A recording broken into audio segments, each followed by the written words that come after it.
Meus irmãos, nós estamos numa série de estudos chamada Beleza do Fim, estudando o livro de Apocalipse de forma expositiva. Creio eu que durante todo o ano de 2020, 2021, e talvez 2022. Abramos hoje nossas Bíblias em Apocalipse capítulo 2, versos de 8 a 11. Essa será a nossa unidade de reflexão nesta manhã. Tentaremos chegar até o verso 11, se assim o Senhor nos permitir. Repetindo, você que está acompanhando essa série de estudos, tenha em mãos papel e caneta, sua Bíblia, para fazer as suas anotações, embora, após o estudo, é disponibilizado para a igreja o arquivo com um resumo bem didático, para que você possa ter o seu material para estudos posteriores. Se você tem dificuldade com leitura digital, você pode procurar a irmã Rita Lozeiro, nossa educadora, e ela vai disponibilizar para você de forma impressa, semana após semana, o material que tem sido apresentado. Hoje nós estudaremos a nossa aula de número 5, Apocalipse 2, versos de 8 a 11. Assim diz o texto. Ao anjo da igreja de Esmirna, escreve: Estas coisas diz o primeiro e o último, quem esteve morto e tornou a viver. Conheço a tua tribulação, a tua pobreza, mas tu és rico, e a blasfêmia dos que a si mesmos se declaram judeus e não são, sendo antes sinagoga de Satanás. Não temas as coisas que tens de sofrer. Eis que o diabo está para lançar em prisão alguns de vós, para serdes postos à prova, e tereis tribulação de 10 dias. Sê fiel até a morte e dar-te-ei a coroa da vida. Quem tem ouvidos, ouça o que o Espírito diz às igrejas. O vencedor, de modo nenhum, sofrerá dano da segunda morte. Vamos orar mais uma vez? Espírito Santo, é diante da instrução da Tua Palavra que nós somos alimentados. É esse momento onde o banquete é servido para nós. Adoramos ao Senhor, entregamos a nossa confissão, a nossa piedade a Ti, e nessa hora os nossos ouvidos se abrem para que o Senhor nos instrua, ilumine o nosso coração. Queremos aplicar as verdades aqui apresentadas na semana que começa. Então fala conosco de forma muito pessoal, muito íntima, mas também de forma eterna da verdade absoluta do Evangelho.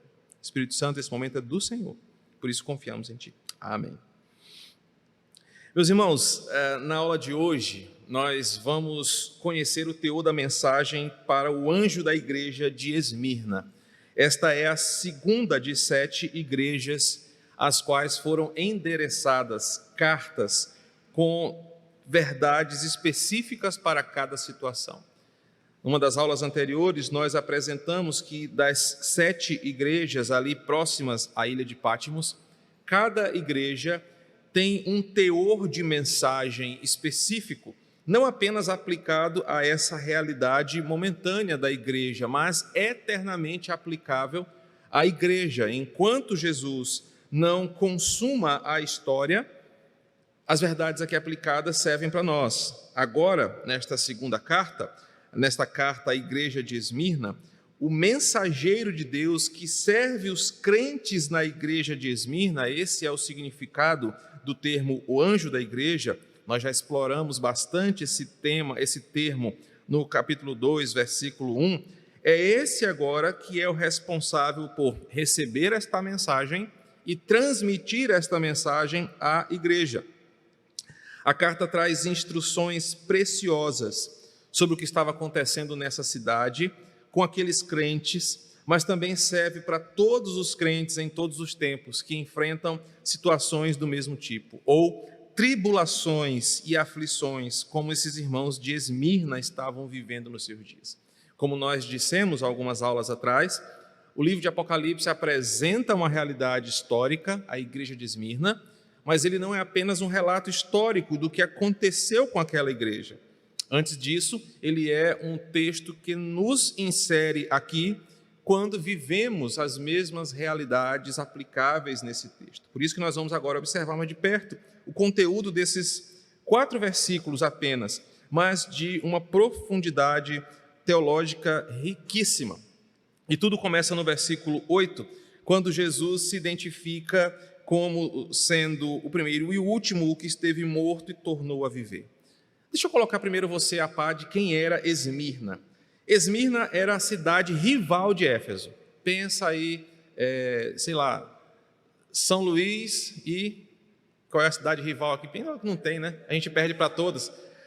São Luís e Teresina, sei lá, algo do tipo assim. Eram duas cidades onde uma competia para ver quem era melhor do que a outra, embora uma não tenha praia e por isso sempre perde por causa disso, né?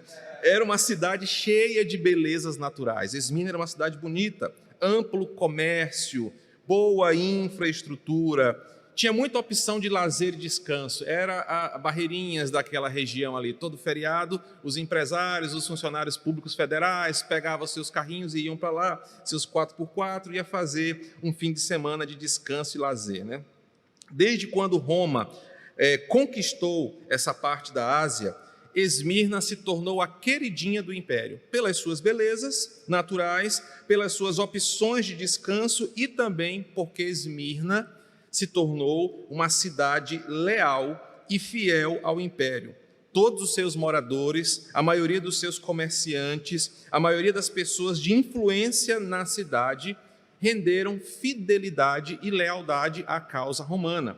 Tanto é que Esmirna se tornou conhecida por ser a cidade da Ásia onde a adoração ao imperador se tornou uma religião. Era a cidade onde o deus da religião pagã romana, o imperador, era adorado publicamente e também celebrado. Por que Esmirna ganhou uma projeção especial para o governo romano?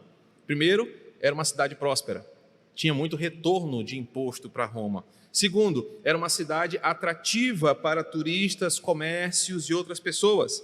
Terceiro, porque ela se tornou leal ao império até na religião. A cidade de Esmirna adotou a religião pagã de adoração ao imperador, a César, e o chamado culto imperial estava impregnado em todo lugar, nas casas, nos lugares públicos, nas praças, de modo que as pessoas só podiam pensar em prosperar economicamente se adorassem, em certa medida, o culto romano. O teólogo Bale, que escreveu um livro chamado Brado de Vitória, um breve comentário de Apocalipse, reforça que a adoração ao imperador era quase que obrigatória se alguém quisesse comprar, vender, abrir um negócio, educar os seus filhos na escola, ter algum tipo de oportunidade. Se você não adorasse o imperador publicamente e dentro da sua casa, você era literalmente cancelado, isolado, excluído da vida pública. Aqueles que não se convertiam ou que não cumpriam esses rituais de adoração ao imperador sofriam sanções pesadas. Algumas públicas, como por exemplo, se alguém dissesse, olha, esse aí não acredita no culto a César, os comerciantes se viam no direito de não vender a você, mesmo se você tivesse dinheiro. Ou então, se você vendesse alguma coisa, ninguém compraria de você, não importava a qualidade do seu material, pois não adorar ao imperador era uma ofensa à lealdade de Esmirna a Roma. Algumas atitudes, algumas sanções eram, por exemplo, a prisão, espancamento e até mesmo a morte pública, para demonstrar que não era aceitável renegar o culto oficial do Império Romano. Não adorar o imperador trazia o famoso cancelamento, que tanto hoje nós ouvimos falar nas redes sociais. Não adorar o imperador era hoje equivalente a ser cancelado nas redes sociais. Essa igreja, a igreja de Esmirna, ela provavelmente foi fundada por Paulo lá em Atos capítulo 19, na terceira viagem de Paulo a essa região. Desde seu estabelecimento, a igreja, em seu pequeno número, lutou para manter-se fiel ao evangelho pregado por Paulo, mesmo nesse ambiente tão hostil. Nesse ambiente de idolatria e paganismo, a igreja frágil de Esmirna tentou e manteve-se firme naquilo que podia. Ser cristão em Esmirna não era como ser cristão hoje. Isso precisamos destacar. Ser cristão em Esmirna era um teste de convicção todos os dias. Era um teste de fé todos os dias da sua certeza se vale ou valia a pena continuar naquela convicção de fé.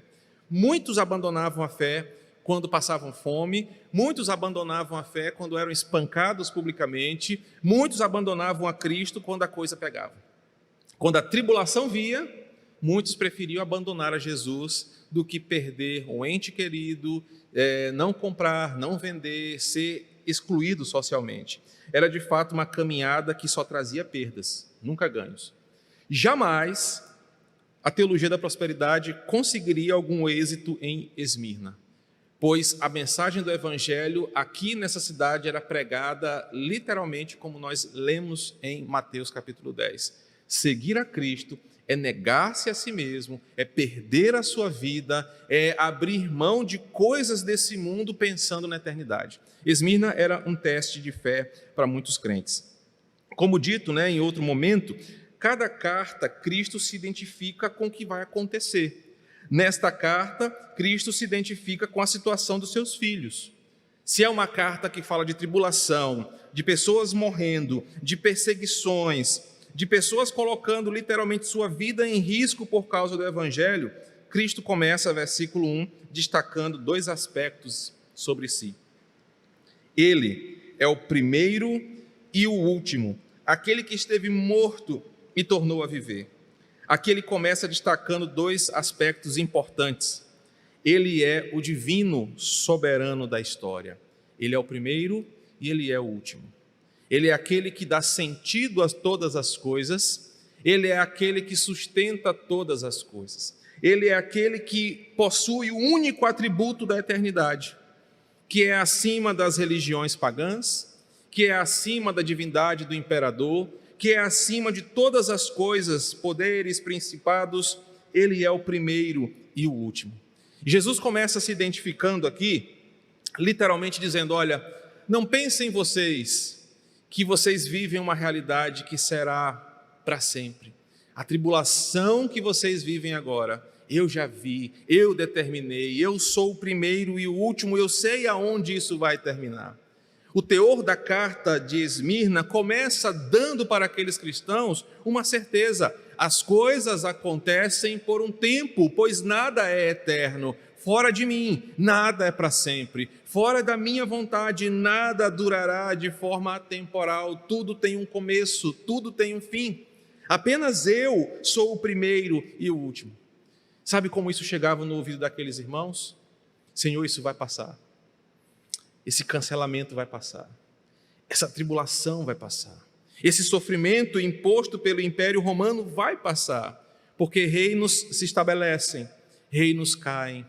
Poderes se levantam, poderes são derrubados, epidemias começam, epidemias têm fim, doenças surgem, doenças vão embora, dores nessa vida se apresentam em momentos de forma severa, mas elas não duram para sempre.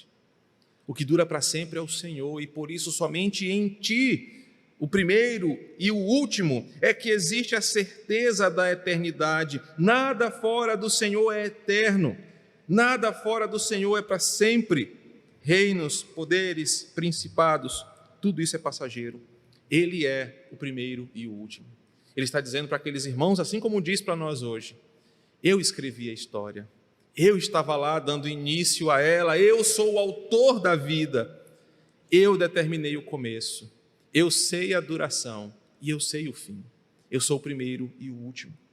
O segundo aspecto é que Cristo, este Cristo que se apresenta na carta, ele esteve morto e tornou a viver. Versículo 8 ainda.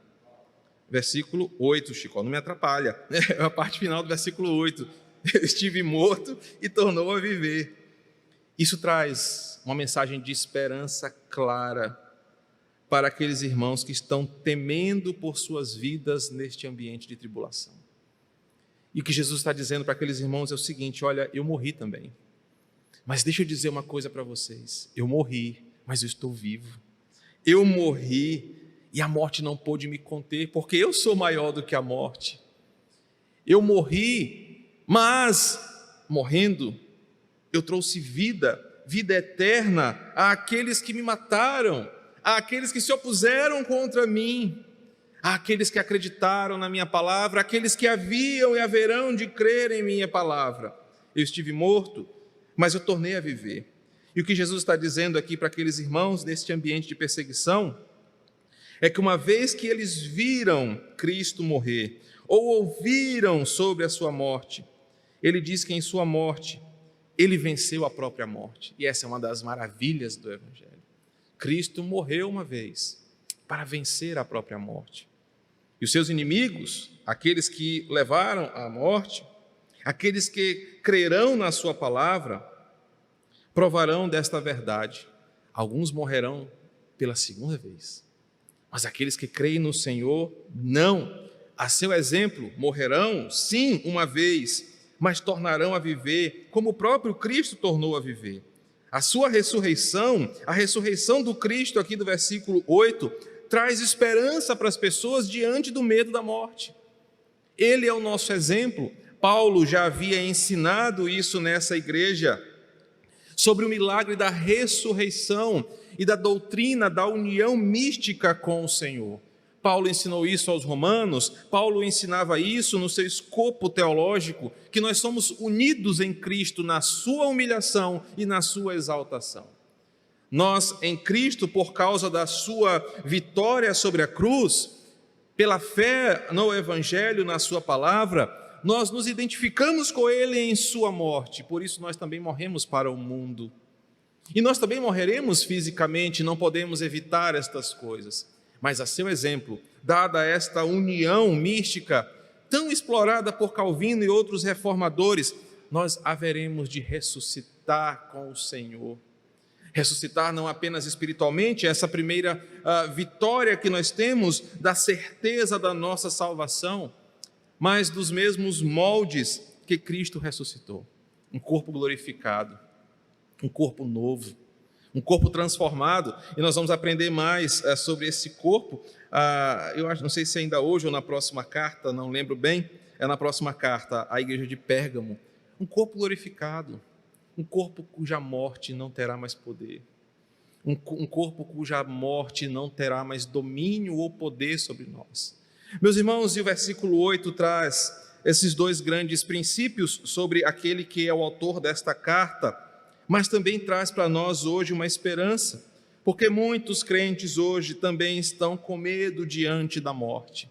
Quando a proximidade da morte se torna uma realidade em nossa vida, muitos temem, porque acham que a morte é um grande vilão que não pode ser dominado ou vencido, ou acha que morrer aqui é o fim do que podemos desfrutar de melhor.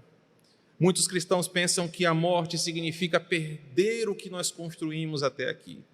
Muitos crentes têm medo de morrer porque deixarão filhos, deixarão netos, deixarão marido, deixarão esposa. Se acham novos demais, se acham despreparados para encarar um mal tão grande como a morte. Mas o que o texto nos ensina, assim como ensinava aos irmãos da igreja de Esmirna, era que mesmo que a morte venha assolar você, ele esteve morto, mas tornou a viver. E ele, sendo o primogênito da nova criação, ele está dizendo que aqueles que creem em sua palavra, ainda que morram, viverão para sempre. Nós não devemos temer a morte pelo simples fato de que nós entendemos pelo Evangelho de que ela será a consequência da natureza caída. Não importa a forma como morremos, nós iremos morrer. O problema é que às vezes nós tiramos os nossos olhos do foco. Muitos temem morrer porque amam mais essa vida do que a verdade pronunciada na palavra. Muitos têm medo de morrer porque acham que o melhor que tem é o que está aqui. É a família, são os bens, é a juventude, é o vigor físico. Mas quando Cristo fala, eu morri e tornei a viver, Ele está dizendo mesmo que vocês sofram a dor da morte, vocês viverão também, e uma vida infinitamente melhor, uma vida grandiosamente maravilhosa, a ponto de não conseguirmos descrevê-la. O problema é que nós, irmãos, não conseguimos deslumbrar essa verdade, talvez da boca para fora. Mas quando a proximidade da morte chega até nós nos acovardamos. Assim como os irmãos em Esmirna, assim como alguns que literalmente deram para trás quando a morte chegou. Não quero morrer, eu amo demais a minha família. Não, quem vai cuidar dos meus filhos? Não, quem é que vai sustentar minha casa? Não, eu não vou morrer por causa de Cristo, eu adoro ao imperador. Às vezes nós fazemos isso. Não adorando ao imperador Flávio Dino, Bolsonaro, quem quer que seja, mas adorando outros ídolos. Senhor, não quero morrer, porque quem vai cuidar do meu pai? Quem vai cuidar da minha mãe? Quem vai cuidar disso, daquilo? Senhor, não é minha hora. No engano de achar que nós é que fazemos as coisas. Irmãos, o que esse versículo 8 nos ensina é que Cristo provou do amargo sabor da morte. O nosso Senhor provou. Mas a vitória que a cruz deu é que nós também, quando morrermos, tornaremos a viver. O versículo 9 fala agora sobre o sacerdote, que é apresentado no capítulo 1 e no capítulo 2, que passeia entre o candeeiro, entre os seus candeeiros.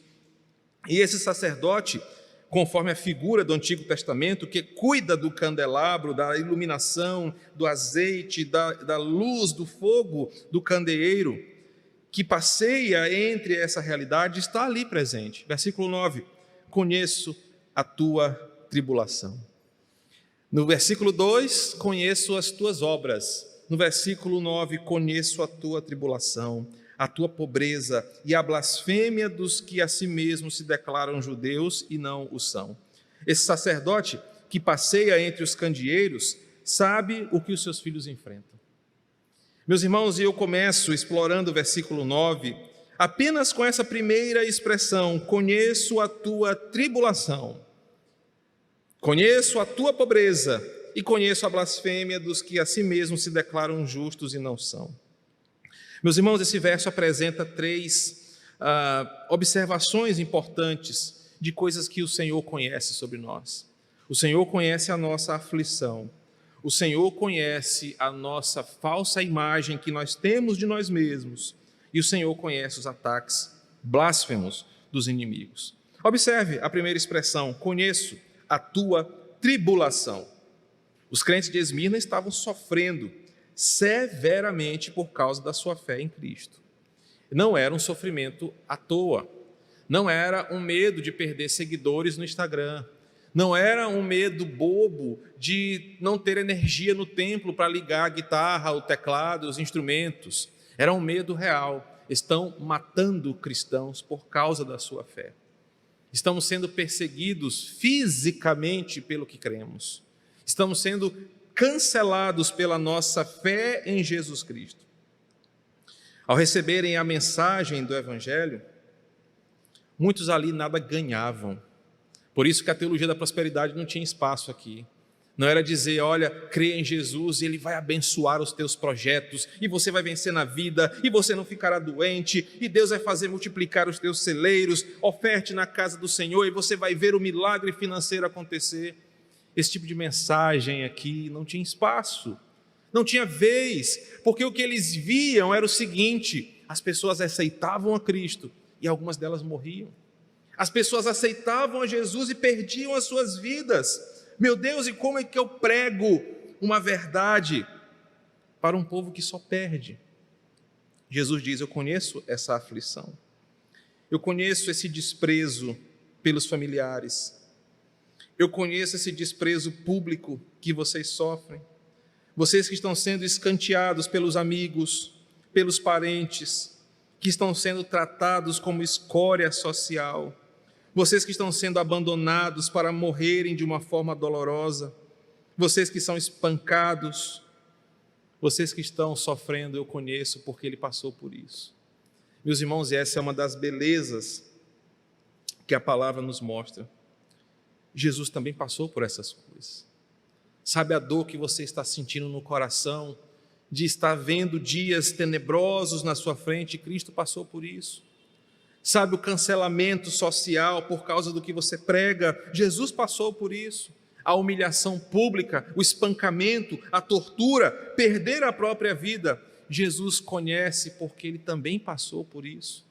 Nada do que você ou eu vivermos hoje, o autor aos Hebreus disse, não é novidade para Cristo, porque Ele foi tentado em todas as coisas, Ele foi afligido, atribulado, e Ele conhece o que a igreja de Esmirna estava passando.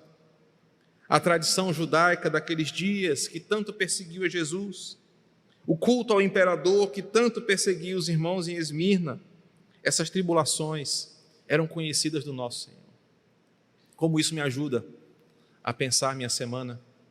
Sabe, irmãos, aquele medo que você tem nessa nova onda da epidemia, ser adoentado, acamado e até mesmo morrer. Jesus conhece essa dor. Sabe aquele medo do seu coração que você tem, de que as coisas vão piorar e de que o preço da gasolina vai aumentar ainda mais e você não vai conseguir abastecer o seu carro, de que o botijão vai estar tão caro que você vai ter que cozinhar com carvão, de que você não vai conseguir comprar carne no açougue, fazer seu mercado porque o salário é pouco e a inflação é muita. Essas coisas não são novidades para o nosso Senhor. Ele conhece esse medo no seu coração. Esse medo do seu filho ficar doente, esse medo de você não conseguir um leito de hospital, esse medo de enfrentar a própria morte. Jesus conhece essas dores, não são novidades para Ele, e isso é uma bênção para nós. Porque quando nós dizemos, Senhor, meu coração está desse jeito, Ele não vai coçar a cabeça e vai dizer, vixe, e agora? Como é que eu vou fazer isso aqui? Mas Hebreus fala que Ele conhece, e por Ele conhecer a dor, Ele sabe qual é o remédio. Por Ele conhecer esta sensação, Ele sabe como agir, e por isso nós podemos confiar nele. Ele conhece a tribulação. Muitos ali perderam seus empregos, foram abandonados pelos seus cônjuges, foram privados de uma vida pública comum, mas Jesus também foi privado dessas coisas. Jesus foi descredibilizado pelos seus irmãos, Jesus foi abandonado pelos seus amigos na cruz do Calvário, Jesus perdeu a vida pública comum quando teve que fugir para não ser apedrejado, quando teve que se esconder, quando seus perseguidores se levantavam contra ele. Jesus sentiu na pele a tribulação que aqueles irmãos estavam provando, e ele fala, eu conheço isso, e por eu conhecer, você pode confiar em mim. Por quê? Porque eu estive morto, mas eu estou vivo, porque eu sou o primeiro e sou o último, eu posso te ajudar. O segundo aspecto desses irmãos que, de fato, por se tornarem cristãos, estavam enfrentando um grande sacrifício, era a pobreza. Como consequência dessa perseguição, dessa grande tribulação, muitos irmãos acabaram em extrema pobreza, com fome, sem poder de compra, sem poder de venda, demitidos de seus trabalhos, não podendo abrir os seus comércios, foram cancelados literalmente pelo amor de Cristo. Cristo afirma conhecer também essa aflição, Ele mesmo sentiu na pele, como eu acabei de falar, essa dor que aqueles irmãos estavam passando, mas Ele lembra uma verdade. Às vezes, irmãos, nós tendemos a olhar para nós diante das circunstâncias. Eu estou acamado, miserável homem que sou, eu tenho câncer, maldito é a minha dia do meu nascimento, como disse Jó, estou afligido, e nós começamos a depreciar a nossa própria identidade, esquecendo quem nós somos. Muitos cristãos estão sendo rotulados nesse momento de pandemia pelo seu medo, estão se tornando paranoicos, estão se tornando demasiadamente temerosos. Muitos crentes estão se tornando um reflexo dessa sociedade que vive a quarta onda da pandemia, a doença emocional, a doença da alma que está adoecida por tanto tempo de isolamento. Aqueles irmãos estavam se vendo pobres naquele momento, porque não tinham o que comer, não tinham o que vestir, mas Cristo lembra eles o seguinte, olha, eu sei que vocês se acham pobres, porque estão, de fato, sem comprar e sem vender. Mas ele diz, mas vocês são ricos. A realidade é que vocês não são pobres, vocês são caídos. E como seres humanos caídos, o corpo de vocês sente as aflições desse mundo caído. Nas doenças, na pobreza, nas dificuldades. Isso faz parte da natureza caída como uma vida fora do Éden. E é inevitável que seja assim. Irmãos, e muitos querem se sentir ricos aqui, e muitos exploram sua felicidade numa riqueza aqui, muitos querem que o Evangelho seja uma recompensa aqui para as suas vidas, e muitos só adoram a Deus quando a riqueza está aqui. Num momento de adversidade como esse, os irmãos em Esmirna se viam literalmente empobrecidos, e talvez a situação os fizesse esquecer de quem eles são, ou de quem eles eram. E Jesus diz o seguinte: embora vocês estejam pobres agora, sofrendo na carne todas essas dores, não esqueçam quem vocês são. E numa pequena sentença ele fala: tu és rico. Queridos, e isso deveria servir para nós como um bálsamo, porque mesmo que você seja rico aqui, medindo com a riqueza da glória, ela não chega nem perto.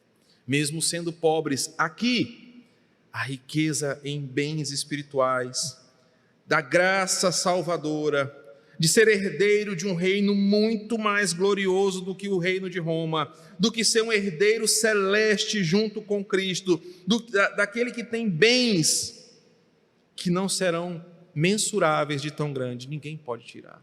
Você e eu somos ricos. A expressão popular, né, quando alguém fala assim: ah, Chicó, tu tá rico, Chicó dá aquele sorriso amarelo, que é verdade, né? Fala: não, eu sou rico da graça de Deus. É literalmente isso. A nossa verdadeira riqueza não são os reais na conta, ou dólares, não são os patrimônios, ou a boa saúde. A nossa verdadeira riqueza, que o alfa e o ômega aqui exploram, é: você é rico em mim. De uma riqueza que Pedro fala que é inacessível, de uma riqueza que está preparada para nós e separada na glória, de uma riqueza que Roma nunca poderia ter. Sabe, irmãos, e pensando neste texto, eu lembro de uma verdade bíblica: a doença pode tirar tudo que você tem, a tribulação e a aflição pode arrancar até o seu último fôlego de esperança ou de vida, as situações adversas desta nossa natureza caída podem tirar tudo o que te faz feliz aqui. Mas se você está em Cristo, essa expressão, ela deveria ser o lugar que você se agarra e diz: mas eu sou rico em Jesus. Esses irmãos aqui só perderam, só perdiam. Eles eram testados para saber se continuariam amando ao Senhor, mesmo quando tudo fosse o contrário. Se eles iriam se desesperar e negar a sua fé, não confiando na palavra, ou se eles se manteriam firmes, sabendo quem eles eram em Cristo. A terceira observação é a blasfêmia que estava sendo levantada contra eles. A menção da calúnia judaica, como diz o próprio autor do livro Brado de Vitória, sugere que os judeus e também os pagãos estavam fazendo uma perseguição muito poderosa contra aqueles irmãos, levantando contra eles mentiras. Para que você entenda o que estava acontecendo, antes de Nero, o começo dos primeiros anos do primeiro século, os cristãos eles eram tratados como uma seita do judaísmo. Então o Império Romano não mexia muito contra eles. Mas quando o cristianismo se tornou maior do que o judaísmo, além de Roma, os judeus começaram a perseguir os cristãos. E agora os judeus diziam o seguinte: os cristãos seguem aquele tal de Jesus, e esse Jesus é um adorador de Belzebu. Esse Jesus, ele é um demônio. Esse Jesus é um falso mestre, ele é um falso profeta. É por isso que ele fazia aquelas coisas. E os judeus, versículo 9, que tanto se achavam o povo de Deus, eram, na verdade, sinagoga de Satanás. O principal acusador e opositor da igreja estava usando aqueles que se achavam povo de Deus para perseguir o próprio Senhor. Aqui é o próprio Senhor que chama os judeus de sinagoga de Satanás. E eu preciso fazer um recorte, mesmo que eu não tenha tempo hábil para terminar. Irmãos, literalmente Jesus chama aqueles homens que se levantavam contra a igreja ou se levantavam contra o verdadeiro evangelho como pequenos templos do diabo.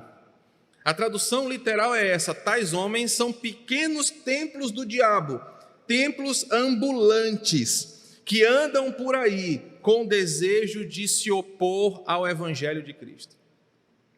Eles não eram povo de Deus. Eles não eram servos do Senhor, eles não eram sacerdotes do Altíssimo, mas eles estavam a serviço da antiga serpente. Eles eram um altar de adoração ao diabo e aos seus prazeres, que impediam o verdadeiro evangelho de progredir. Meus queridos, o que Jesus está dizendo para aquela igreja no versículo 9 é o seguinte: além das tribulações da nossa alma, além de uma falsa imagem que a situação às vezes coloca sobre nós, existe outro tipo de perseguição que sofremos: falsos mestres, falsos ensinos, pessoas que ocupam televisão, ocupam a rádio, ocupam as redes sociais com uma mensagem mentirosa, uma mensagem caluniadora contra o verdadeiro evangelho, prometendo coisas que o evangelho não promete, pregando um Cristo que não é o Cristo bíblico, se achando apóstolos de Jesus, mas sendo verdadeiros templos do diabo, pequenos templos de Satanás. Pregam um outro evangelho, como Paulo diz em Gálatas, pregam outro Senhor que não é Jesus, desfazem o trabalho daqueles que investiram suas vidas para levar a mensagem genuína do evangelho. Esses pequenos templos do diabo aqui, que se declarando judeus e não são, em outras palavras, se declarando o povo de Deus, mas não são, estão tentando destruir a igreja do Senhor. Por que Esmirna era uma igreja firme? Porque ela se guardava diante dessa perseguição. O verdadeiro povo de Deus não eram os antigos judeus, sinagogas de Satanás, mas eram aqueles que desde os tempos eternos Cristo chamou para si, desde o Gênesis, para que sejam o seu povo que crê na sua palavra. 3 coisas que Jesus conhece em nossa vida: a nossa aflição, a nossa falsa imagem de nós mesmos e as perseguições contra a nossa fé. O versículo 10 nos ensina que diante de todo esse caos, a igreja era encorajada a não temer. Versículo 10. Não temas as coisas que te tens de sofrer. O verdadeiro evangelho jamais vai iludir você. Qualquer mensagem, independente de por quem seja pregada, que te traga falsas expectativas ou promessas infundadas de verdade, não deve ser crido. Meus irmãos, você certamente nunca mais ouviu falar de João Ribe Palharim, de Valdomiro Santiago, de Silas Malafaia, desses outros apóstolos aí mentirosos, templos do diabo, que prometiam curas, que prometiam milagres, Agenor Duque e toda essa corja sem vergonha aí fora. Porque esses homens vendem ilusões, esses homens vendem mentiras, esses homens são pequenos templos do diabo. E com essa pregação deste falso evangelho que não é verdadeiro, que promete coisas que o evangelho não promete, que iludem pessoas ao longo dos últimos anos, o próprio Deus ensinou para eles uma lição. Esses homens estão desesperados porque os seus impérios carnais estão caindo, porque eles não conseguem mais arrancar dinheiro do povo, eles não conseguem mais juntar multidões para enganá-las publicamente. Qualquer mensagem vindo de qualquer pessoa que não seja conforme o que está escrito no evangelho não deve ser acreditado. Por isso que o versículo 10 começa dizendo: não temas as coisas que tens de sofrer. O evangelho não é uma mensagem mística que vai abrir portas. Evangelho não é você crer no Senhor Jesus e que o teu câncer vai ter que sair do seu corpo. O evangelho não é aquela mensagem: dê uma oferta no altar que amanhã você receberá um telefonema de emprego. Essas coisas podem acontecer, mas elas não devem acontecer porque você faz alguma coisa. Esse tipo de mensagem, esse tipo de pregação que evita as dores desse mundo não é o evangelho, porque o evangelho não é sobre a sua saúde emocional. O evangelho não é sobre a sua prosperidade financeira. O evangelho não é uma mensagem que abre todas as portas. O evangelho não é uma mensagem que cura todas as doenças. O evangelho não é uma mensagem que restaura amores que foram perdidos. O evangelho é a mensagem de reconciliação eterna com Deus e que nos livra do sofrimento eterno, que nos livra da dor da eternidade, da separação com o Senhor. Por isso que Jesus fala aqui: não temas as coisas que você tem que sofrer. Em outro momento ele fala: no mundo vocês terão aflições. O que ele está dizendo aqui é que Cristo não os incentiva a fazer de conta que por causa do Evangelho as coisas serão mil maravilhas. Não, você passará por problemas, e às vezes problemas que serão maiores do que você, e às vezes problemas que dobrarão seus joelhos, te humilharão publicamente, te levarão até mesmo à morte. Problemas que você não vai saber lidar, mas a vantagem do verdadeiro Evangelho é que na medida em que você passa por essas coisas, que você vai sofrer, que elas vão acontecer, vocês não devem pensar que estão sozinhos, que estão abandonados, que estão incertos. O ensinamento do versículo 10 sobre as aflições, sobre a presença de Cristo, sobre o sofrimento e a glória dele é exatamente expresso assim: o mundo caído fará tudo o que pode para fazer você sofrer, saiba disso. O mundo caído fará tudo o que ele puder para que você sofra todo o tempo. Não espere coisas boas desse mundo. Por isso, não espere alegrias plenas aqui. Não espere gozo eterno deste ambiente hostil. O Evangelho não é uma chave de vitória terrena, mas é o selo da salvação eterna. Por isso que aqui você vai sofrer, mas na eternidade o sofrimento vai acabar. O cristão não deve temer o sofrimento. Os cristãos não devem ter pavor da dor, não devem ter medo do sofrimento, pois Deus usa até mesmo o sofrimento para nos aperfeiçoar. Observe o versículo 10. Eis que o diabo está para lançar em prisão alguns dentre vós, para ser dispostos à prova. Sabe quem autorizou o diabo a fazer isso? O Senhor, primeiro e último. Sabe quem viu que essas coisas iriam acontecer? O que é primeiro e último. Nada acontece, nós lemos em Mateus, sem que o Senhor saiba. Nada acontece sem que Ele permita. Por isso vocês não devem temer o sofrimento, porque até mesmo as coisas ruins são usadas no propósito de nos aperfeiçoar, sermos postos à prova para melhorarmos. Versículo 10, essa tribulação, João fala de 10 dias. Só para lembrar um detalhe, é um pequeno tempo, tem começo e tem fim. 10 dias aqui não são 10 dias literais, mas é um breve tempo que vai passar, por mais que para você seja uma eternidade, por mais que para você seja muito tempo, mas Deus fala, vocês serão atribulados, as coisas vão acontecer, mas será num tempo que eu sei quando começa e eu sei quando termina. O versículo ensina que algumas perseguições podem ser tão severas que levarão os cristãos para a morte, como por exemplo foi o bispo Policarpo de Esmirna, muito conhecido na história do cristianismo. Policarpo foi pastor dessa igreja e num determinado momento do ano 155, a perseguição se aflorou em cima desta igreja e prenderam Policarpo, levaram Policarpo para um cenário público e amarraram ele numa fogueira. E publicamente, diante das testemunhas, falaram para Policarpo confessar: César é o Senhor. E ameaçaram Policarpo dizendo assim: se você não confessar que César é o Senhor, o seu corpo queimará publicamente. E a história conta que Policarpo, diante daquela multidão, disse: vocês podem queimar este corpo, mas esse corpo ressurgirá em glória com o Senhor. Eu não posso dizer que César é o Senhor, pois existe apenas um Senhor e o nome dele é Jesus Cristo. E aquela multidão, comovida pelo testemunho de Policarpo, enquanto eles acendiam a lenha e aquele homem queimava vivo em praça pública, mostrou o tamanho da sua convicção.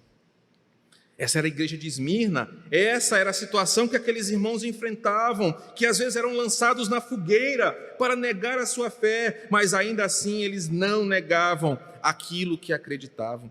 Jesus Cristo estava com eles, mesmo diante do sofrimento. Irmãos, o Evangelho não é essa mensagem que não tem sofrimento. O Evangelho é a mensagem que no meio do sofrimento, até mesmo dentro da fornalha, como em Daniel, até mesmo como Policarpo na fogueira, diante das testemunhas, Cristo está conosco. Nós não devemos temer. Versículo 10 termina dizendo: ser fiel até a morte e dar-te-ei a coroa da vida. O que isso significa? Literalmente significa que seja fiel, ainda que isso te custe a própria vida. O Evangelho é essa convicção, é a certeza da vida na própria morte. Não podemos oferecer menos que isso àquele que foi pendurado na cruz em nosso lugar. Meus irmãos, diante da morte, Cristo não pensou: meu Deus, será que está valendo a pena isso aqui? Essa chicotada dói tanto. Meu Deus, essa cruz está doendo, esse prego está doendo tanto no meu pulso. Ele não hesitou. E o desafio que nós temos como crentes é sermos fiéis até mesmo na morte. É o mínimo que podemos dar para Ele. Ser crente é uma coisa para corajosos. Ser crente não é uma coisa para covarde, que abandona o seu Senhor pelos prazeres desse mundo, que abandona o Senhor pelo medo de morrer ou pela incerteza do amanhã. O cristianismo é uma chamada para pessoas valentes e corajosas, e é por isso que em Apocalipse 21:8, os covardes não entrarão no reino dos céus. Ser crente é uma coisa para quem tem coragem de ser fiel até mesmo com uma arma na cabeça, dizendo: negue a Jesus. Eu não preciso lembrar você que nessa época os pais viam seus filhos sendo devorados por tigres e leões, se eles não confessassem uma adoração a César. Aqueles pais viam seus filhos sendo estraçalhados por leões e tigres, mas diziam: só Jesus é o Senhor. É esse tipo de fé, é esse tipo de convicção. E o versículo 11, para a gente terminar, me perdoe pelo tempinho a mais, mostra que esse último verso fala sobre a nossa vida eterna está garantida, o nosso prêmio está separado da nossa vitória certa. Versículo 11, quem tem ouvidos, ouça o que o Espírito diz à igreja. O vencedor, de modo nenhum, sofrerá o dano da segunda morte. O último verso da carta reforça aquilo que a sã doutrina ensina para os cristãos em tempos de aflição. Ainda que crentes possam sofrer a primeira morte, e nós vamos sofrer, se o Senhor não nos arrebatar como fez com Enoque, como fez a Enoque, nós vamos passar pela primeira morte. Eles não serão abatidos pela segunda morte. E a segunda morte, que é o lago de fogo e enxofre, na segunda vinda de Cristo, Apocalipse 20, verso 14, essa morte, que é a pior morte, nós não vamos passar. O vencedor, de modo nenhum, sofrerá o dano da segunda morte. Mas nós, que vencemos em Cristo, reinaremos para sempre com Ele, e nós zombaremos da morte, e diremos: ó morte, onde está a tua vitória? Você me derrubou uma vez, mas agora ressurreto em Cristo, onde está o teu poder? Nós viveremos para sempre. 4 frases que resumem os ensinamentos da carta de Esmirna para nós hoje, que poderão ser postos em prática durante a semana. Primeiro delas, situações políticas, religiosas, epidemiológicas, econômicas, podem levar a nossa fé a um estágio de perseguição e aflição.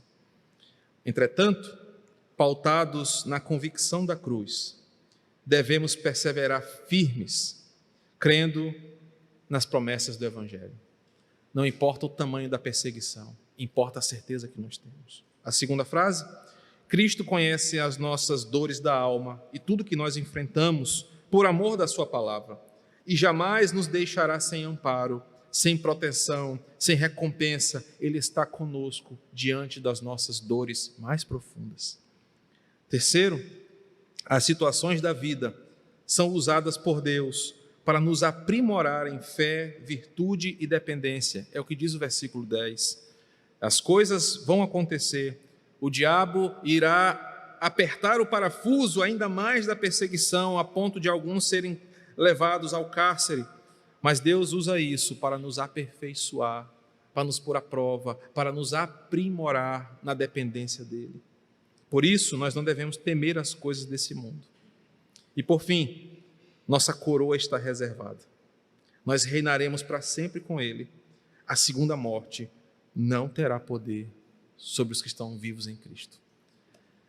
Senhor, obrigado por esse estudo. A igreja de Esmirna nos ensinou muitas coisas.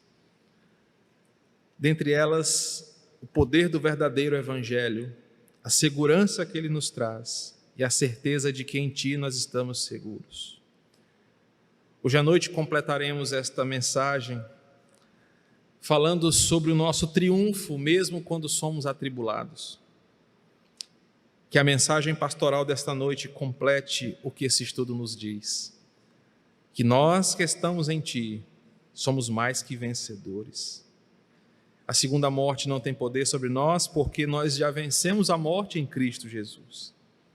E ainda que sejamos atribulados, afligidos em nossa alma, perseguidos pelas sinagogas do diabo que estão espalhados por aí afora, pregando um falso evangelho com falsas promessas, nós não temeremos mal algum, porque é o Senhor que tem todo o poder sobre nós.